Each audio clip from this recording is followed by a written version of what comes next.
Hi friends, welcome to Biology Neat View. இன்னைக்கு நம்ம சேனல்ல என்ன பார்க்க போறோம்னா ஒரு முக்கியமான டாபிக் தான். அது வேற எதுவும் இல்ல. நம்ம ஆக்சிஜன் டிசோசியேஷன் கர்வ். இது நம்ம எங்கேயோ நம்ம கேள்விப்பட்டிருக்கோம் தானே? எங்க கேள்விப்பட்டிருக்கீங்க? நம்மளுக்கு ஹியூமன் பிசியாலஜில ஃபர்ஸ்ட் சாப்டரே நம்மளுக்கு என்னதான் பிரீத்திங் தான். கரெக்டா? பிரீத்திங்ல டிரான்ஸ்போர்ட் ஆஃப் கேசஸ்க்கு கீழே நம்மளுக்கு இந்த ஆக்சிஜன் டிசோசியேஷன் கர்வ் வரும். இந்த ஆக்சிஜன் டிசோசியேஷன் கர்வ் நீங்க ஏற்கனவே நீங்க படிச்சிருப்பீங்க. ஓகேயா? பட் நம்ம என்சிஆர்டி புக்ல இதுல ஒரு பார்ட் வந்து டச் பண்ணல. அந்த பார்ட் என்னன்னா இதோட right shift and left shift. ஓகேயா? ஸோ இன்னைக்கு உங்களுக்கு ஒரு கொஸ்டின் வரும், இது நம்ம ஏமம் படிக்கணும் அப்படின்னு கேட்டிங்கன்னா நம்மளுக்கு நீட் பாயிண்ட் ஆஃப் வியூவில் இந்த ஆக்சிஜன் டிசோசியேஷன் கர்வோட right shift and left shift இது ரிலேட்டடான கொஸ்டின் கேட்டிருக்காங்க. ஸோ கண்டிப்பாக இது நம்மளுக்கு என்ன செய்திருக்கணும், தெரிஞ்சிருக்கணும். சரியா? ஃபர்ஸ்ட் டைம் நம்ம சேனலை பார்க்குறதா இருந்தால் மறக்காம சப்ஸ்கிரைப் பண்ணுங்க. வாங்க இப்போ நம்ம வந்து வீடியோ பார்க்கலாம். First of all oxygen dissociation கர்வோட right shift and left shift படிக்கிறதுக்கு முன்னுக்கு what is oxygen dissociation curve அதை வந்து நம்மளுக்கு தெரிஞ்சிருக்கணும். கரெக்டா? இப்போ ஒரு கான்செப்ட் நல்லா ஞாபகம் வச்சுக்கோங்க. நம்ம டிஷ்யூவில் எப்பவுமே நம்மளுக்கு மெட்டபாலிக் ரியாக்ஷன் நடந்துகிட்டே இருக்கும். கரெக்டா? மெட்டபாலிக் ரியாக்ஷன் என்ன? All chemical reaction which happens in our body is என்னது? Metabolic reaction. Okay? So metabolic reaction நடக்கும்போது நம்ம டிஷ்யூஸ் எல்லாம் நிறைய அதுக்கு ஆக்சிஜன் ரிக்யூர்மெண்ட் இருக்கும். ஸோ ஆக்சிஜன் அவ்வளோ எடுத்துட்டு கார்பன் டை ஆக்சைடை ரிலீஸ் பண்ணிட்டே இருக்கும். ஓகேயா? அப்போ அந்த டிஷ்யூக்கு என்ன நீடடா இருக்கும்? ஆக்சிஜன் நீடடா இருக்கும். கரெக்டா? இந்த ஆக்சிஜனை எடுத்துட்டு போகக்கூடிய மாலிகுல் யாரு? ஹீமோகுளோபின் தானே. இப்போ பாத்தீங்கன்னா இந்த ஹீமோகுளோபின்ல இப்போ ஒரு மாலிகுல் ஆஃப் ஹீமோகுளோபின் இதுல எத்தனை ஆக்சிஜன் மாலிகுலை கேரி பண்ணி எடுத்துட்டு போகணும்னா 4 மாலிகுல்ஸ் ஆஃப் என்னது? ஆக்சிஜன். ஓகேயா? ஸோ இந்த ஆக்சிஜன் பிளஸ் ஹீமோகுளோபினோட காம்பினேஷன் தான் ஆக்சி ஹீமோகுளோபின். ஓகே? ஸோ இப்போ இதை அட்டாச் லங்ஸ்ல இருக்கும்போது இவங்க அட்டாச் பண்ணி இருக்காங்க. ஏன்னா லங்ஸ்ல நிறைய ஆக்சிஜன் இருக்கும், இது ஆட்டோமேட்டிக்கா வந்து அட்டாச் ஆகுது. அப்போ இது டிஷ்யூக்குள்ள போகும்போது எப்படி இதுல இருந்து டிசோசியேட் ஆகுது, என்னென்ன ஃபேக்டர்ஸ் எல்லாம் இதுக்கு இன்வால்வ் ஆகுது, அதை தான் நம்ம இப்போ சிம்பிளா இந்த வீடியோல நம்ம பார்க்கலாம். இந்த பாயிண்ட்ஸ் எல்லாம் நீங்க சின்னதா என்சிஆர்டில அந்த உங்க சைட்ல ஏதாவது ஒரு பேப்பர்லயோ எதுலையாவது இதை நோட் பண்ணி வச்சுக்கோங்க. ஸோ ஈஸியா இருக்கும். ஓகேயா? First of all what is oxygen dissociation curve? அது வந்து உங்களுக்கு கண்டிப்பாக ஆக்சிஜன் டிசோசியேஷன்னா என்ன அப்படி இந்த கிராஃப் இதை நம்ம புக்கில் கொடுத்துருக்குற கிராஃப் இது வந்து எதை எக்ஸ்பிளைன் பண்ணுது அப்படின்னு பார்த்தீங்கன்னா the percentage of hemoglobin saturated with oxygen against partial pressure of oxygen. Okay? ஒரு particular partial pressure of oxygenல பாருங்க அந்த ஹீமோகுளோபின்ல எவ்வளோ ஆக்சிஜன் அமௌண்ட் இருக்குது. ஓகே? இதை வச்சு தான் ஆக்சிஜன் அசோசியேஷனோ ஆக்சிஜன் டிசோசியேஷனோ என்னது கேரி அவுட் ஆகும். ஓகேயா?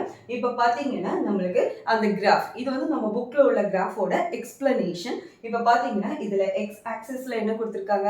Partial pressure of oxygen in mercury. ஓகேயா?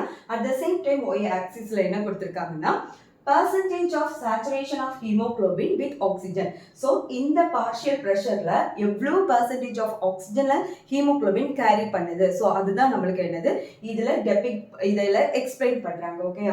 ஃபார் எக்ஸாம்பிள் நம்மளுக்கு இப்போ உங்களுக்கு ஒரு பர்டிகுலர் டேர்ம் தெரியணும். நான் ஏன் இதை pressure of oxygen சொல்லாம பார்ஷியல் ப்ரெஷர் ஆஃப் ஆக்சிஜன் அப்படின்னு சொல்றேன் அப்படின்னு பார்த்தீங்கன்னா இப்போ ஃபார் எக்ஸாம்பிள் ஒரு சின்ன எக்ஸாம்பிளுக்கு தான் இப்போ நம்ம என்விரான்மெண்ட் எடுத்துக்கிட்டிங்கன்னா நிறைய கேஸஸ் இருக்கு. கரெக்டா? இந்த கேஸ்ல ஆக்சிஜன் பர்டிகுலர் ஆக்சிஜன் எவ்வளோ ப்ரெஷர் கொடுக்குது, ஸோ அதை இன்டிமேட் பண்ணணும்னா இது பார்ஷியல் ப்ரெஷர் ஆஃப் ஆக்சிஜன். இப்போ கார்பன் டை ஆக்சைடு மட்டும் அதோட ப்ரெஷர் இன்டிமேஷன் நம்ம கொடுத்தோம்னா partial pressure of carbon dioxide அப்படிதான் நம்ம என்ன பண்ணணும், இண்டிகேட் பண்ணணும். சரியா? இப்போ இது வந்து யாரை டினோட் பண்ணுனா partial pressure of oxygen. for example 20 partial pressure of oxygenல பாருங்க கிட்டத்தட்ட நம்மளுக்கு வந்து 30% of oxygen வந்து என்னது ஹீமோகுளோபின் கூட ஜாயின் பண்ணும். இது வந்து இந்த டயக்ராமையும் நீங்க வந்து புக்ல உள்ள டயக்ராமையும் கம்பேர் பண்ணீங்கன்னா கரெக்டா இருக்கும். Okay? 20 partial pressure of 20. Okay? Then அதுக்கு அடுத்தது பாத்தீங்கன்னா partial pressure of 40ல நியர்லி எவ்வளவு molecules of அந்த percentage of saturation எவ்வளவு இருக்குன்னா 80% வந்து என்னதாகுது, சேச்சுரேஷன் ஆகுது. ஓகேயா? பட் இந்த கேஸ் ஆஃப் 60ல வரும்போது நியர்லி இதுல 95% ஆஃப் என்னது சேச்சுரேஷன் வந்து ஹீமோகுளோபின் வித் ஆக்சிஜன் கூட அந்த சேச்சுரேஷன் பாயிண்ட் ரீச் ஆகுது. இந்த கேஸ் ஆஃப் 95 mm மெர்குரி இதுல வரும்போது 100% நம்மளுக்கு என்னது நம்மளுக்கு சேச்சுரேஷன் நடக்குது. இந்த இடத்த நீங்க நல்லா நோட் பண்ணிக்கோங்க. 95 mm மெர்குரி நீங்க இதுல எப்பமாவது நம்ம படிச்சிருக்கிறோமா? எஸ். இதுன்னு கொஞ்சம் ரீகால் பண்ணி பாருங்க. நம்ம சிஸ்டமிக் ஆர்டரிஸ்ல இருக்கக்கூடிய பிரஷர் வந்து எவ்வளவு 95 mm மெர்குரி கரெக்டா. அப்ப 95 mm மெர்குரில சிஸ்டமிக் ஆர்டரிஸ்ல நம்மளுக்கு 100% நம்மளுக்கு என்னது இருக்கு சேச்சுரேஷன். ஓகே, அது அவ்வளவு என்னது ஆக்சிஜனை என்ன பண்ணிருக்கோம், ஆக்சிஜனா தான் என்ன செய்யும் 100% சேச்சுரேஷன்ல என்ன செய்யும் இருக்கும். Okay, haemoglobin.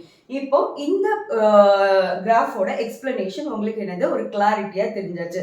இப்போ இப்போ நம்மளுக்கு கிடைக்கக்கூடிய ஒரு கர்வ். ஓகேயா, இந்த கர்வ் என்னன்னா just like a sigmoid curve. Okay, இந்த சிக்மாய்ட் கர்வ் நம்மளுக்கு வந்து ஆக்சிஜன் அசோசியேஷன் ஆகும்போதும் அதோட கான்சென்ட்ரேஷன் வேரி ஆகும்போது இது ரைட் சைட்லயும் லெஃப்ட் சைட்லயும் என்னதாகுது நம்மளுக்கு ஷிஃப்ட் ஆகுது.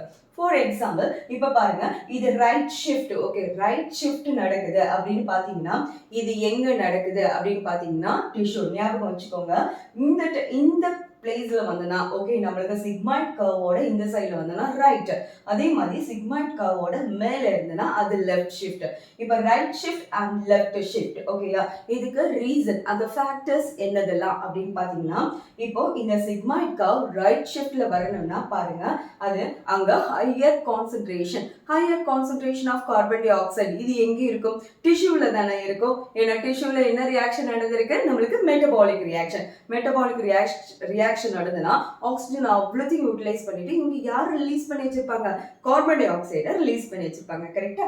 இப்ப பாருங்க, சோ ஹையர் இப்ப ரைட் ஷிஃப்ட் நடக்கிறதுக்குள்ள ஃபேக்டர்ஸ் என்ன அப்படின்னு பாத்தீங்கன்னா அது மோஸ்ட்லி எங்க நடக்குது, டிஷ்யூல நடக்கலாம். ஓகே, சோ ரீசன் என்னன்னா higher concentration of carbon di oxide.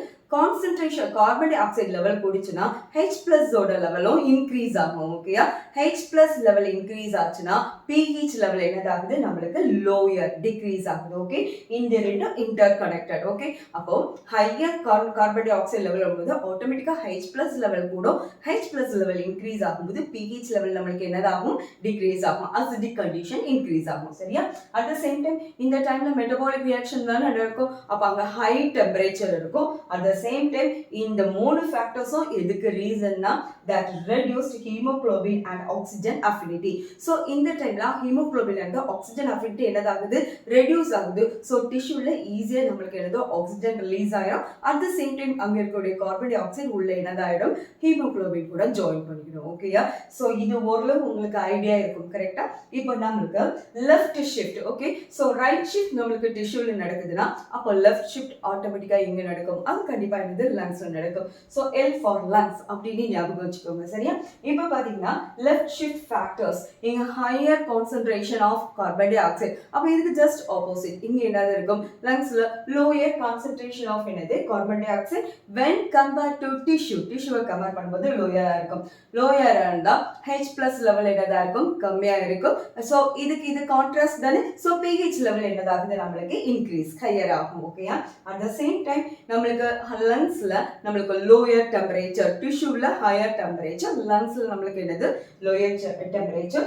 these three factors induce யாரை இன்டியூஸ் பண்றாங்க அப்படின்னு பாத்தீங்கன்னா ஹையர் ஹீமோகுளோபின் ஆக்சிஜன் அஃபினிட்டி. ஓகேயா, ஏன்னா அங்க கார்பன் டை ஆக்சைடு எல்லாம் ரிலீஸ் பண்ணிட்டு அதுக்கு அடுத்தது என்னது ஆக்சிஜனை கேரி பண்றதுக்குள்ள ஒரு ஃபேவரபிள் என்விரான்மெண்ட்டை கிரியேட் பண்ணுது. ஓகே, ஸோ இதுதான் நம்மளுக்கு ஆக்சிஜன் டிசோசியேஷன் கர்வோட right and left shift. Okay, so ரொம்ப சிம்பிளா ஈஸியா எக்ஸ்பிளனேஷன் கொடுத்துருக்கேன். ஸோ இது கண்டிப்பா உங்களுக்கு யூஸ்ஃபுல்லா இருந்ததுன்னா கண்டிப்பா உங்க ஃப்ரெண்ட்ஸ்க்கும் ஷேர் பண்ணுங்க, மறக்காம சப்ஸ்கிரைப் பண்ணுங்க.